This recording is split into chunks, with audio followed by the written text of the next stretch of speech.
تلاوت قرآن مانند نماز نیست و حکم نماز رو ندارد که حتما انسان باید با وضو باشد یا اینکه عورتش را پوشیده باشد.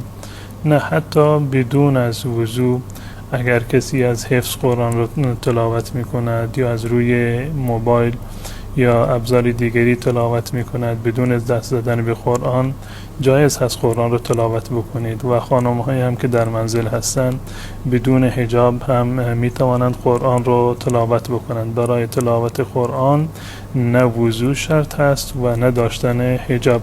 اما قطعا اگر کسی وضو داشته باشد یا این که با حجاب کامل باشد و می داند که این موارد بر معنویتش و بر تأثیر و روحانیتی که در قلبش هست تأثیر می گذارد، اولاتر و بهتر این است که وضو داشته باشد و حجاب هم داشته باشد. اما بدون حجاب هم صحیح است.